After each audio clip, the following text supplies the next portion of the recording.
अस्सलामु अलैकुम वरहमतुल्लाहि वबरकातुहू। अल्लाहुम्मा सल्लि अला मुहम्मद व अला आल मुहम्मद कमा सल्लैत अला इब्राहीम व अला आल इब्राहीम इन्नका हमीदुम मजीद। अल्लाहुम्मा बारिक अला मुहम्मद व अला आल मुहम्मद कमा बारकत अला इब्राहीम व अला आल इब्राहीम इन्नका हमीदुम मजीद।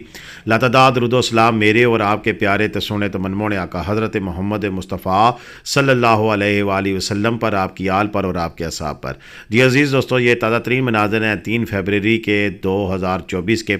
इस वक्त गलियात में, मरी में, सब जगह पे बर्फबारी का आगाज़ हो चुका है और आप देख सकते हैं कि स्लिपिंग की वजह से गाड़ियाँ किस तरह टकरा रही हैं, स्लिप हो रही हैं और स्लिप होकर ये फुटपाथ के साथ फुटपाथ तो नहीं, साइडों पे जो पत्थर लगे होते हैं उन पे जाकर ये टकराई है और ये मुख्तलिफ गाड़ियाँ हैं, ये इनकी स्लिपिंग का सिलसिला चल रहा है। और जो रेस्क्यू है 1122 एबटाबाद की टीम, उनको सलाम पेश करते हैं कि उनकी टीम चुनसी है वो इस सख्त तरीन मौसमी हालात में भी लोगों को सर्व करने के लिए तैयार है। लेकिन जो चीज़ें मेंशन मैं कर रहा हूँ, बार बार मैं बता रहा हूँ, वो यही है कि प्लीज़ इन इलाकों में जब आप जाते हैं, आज 3 फरवरी बरोज़ हफ्ता 2024 हो गई है, तो स्नो चेन अपने साथ लाजमी लेके जाएं। देखें ना, स्नो चेन ना होने की वजह से या खुदा ना खास्ता किसी बड़े हादसे का भी शिकार हो सकते थे। अब इस गाड़ी का बम्पर, ये वो चीज़ें सारी डैमेज हो जाएंगी और इस तरह की चीज़ें फिर करने से ना सिर्फ गाड़ी को नुकसान होता है, खुदा ना खास्ता किसी की जान जा सकती है।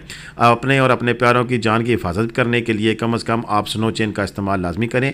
बाकी यहाँ पर गलियात डेवलपमेंट अथॉरिटी, रेस्क्यू 1122 की टीमें ये लगी हुई हैं, यहाँ पर रेगुलर सफाई भी कर रही हैं, रोड को साफ़ करने की कोशिश भी कर रही हैं। लेकिन फिर भी मेरा आपसे यही कहना होगा, मेरी आपसे यही रिक्वेस्ट होगी कि बराए मेहरबानी आप अपने तौर पर जो अपनी ज़रूरियात है, लेकिन 8-10 लाख की गाड़ी है, 20 की है, 50 की है, करोड़ करोड़ रुपए की गाड़ियाँ हैं, स्नो चेन 8,000 10,000 रुपये की है, क्यों नहीं रखते हैं? साथ टो चेन है 2-3 हज़ार रुपये की है, साथ कंप्रेसर है 5-6 हज़ार। टोटल ये सारे लवाजमात अगर आप देखें ना तो 20 से 25 हज़ार रुपये के नहीं है। अब 20-25 हज़ार रुपये से ज़्यादा आपकी जान को कीमती तो नहीं है ना, या आपकी गाड़ी, आपका व्हीकल कीमती तो नहीं है ना। सब चले, गाड़ी भी बन जाती है, बाकी चीज़ें भी बन जाती हैं, लेकिन कम अज़ कम आपकी जान अगर चली जाए तो उसका कोई मुतबादल नहीं है। फिर देखिए, हमारे पास जो प्रीवियसली हादसात हुए हैं, मैं उन पे भी बात करूंगा और इस वक्त लाइव सिचुएशन भी अभी आगे आपको दिखाएंगे कि गलियात में कितनी बर्फ़ पड़ रही है। लेकिन उससे पहले थोड़ा सा मेरी आपसे रिक्वेस्ट है कि जो दोस्त अभी मुझे नए ज्वाइन कर रहे हैं, जो मेरे नए देखने वाले हैं, एक तो वीडियोज़ पूरी देखा करें बराए मेहरबानी, और कमेंट्स में अपनी राय का इज़हार ज़रूर करें।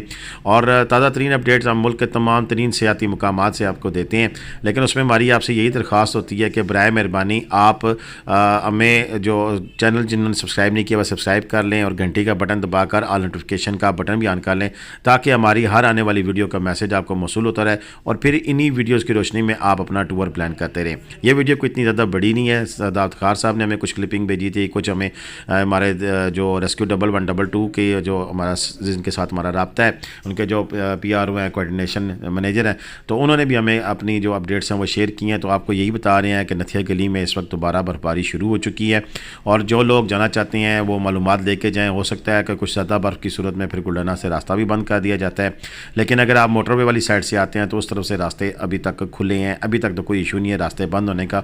लेकिन अगले कुछ महल्ले में कुछ वक्त के बाद, किसी भी वक्त सूरत हाल अगर बहुत ज़्यादा बर्फबारी शुरू हो जाती है तो तब्दील हो जाती है, ऐसी सूरत में रास्ते बंद कर दिए जाते हैं, ना सिर्फ गुलडना वाली साइड से, मरी की जानिब से गलियात जाने वाले लोगों के लिए, बल्कि उधर से बाड़ियाँ तक से आगे फिर नहीं जाने दिया जाता। इसी तरह मरी के अंदर 17 मील से रास्ते भी बंद कर दिए जाते हैं उस वक्त जबकि बहुत ज़्यादा खदशा हो जाता है कि अब कोई ऐसे हालात ना पैदा हो जाएं जिसकी वजह से जानी नुकसान ना हो जाए।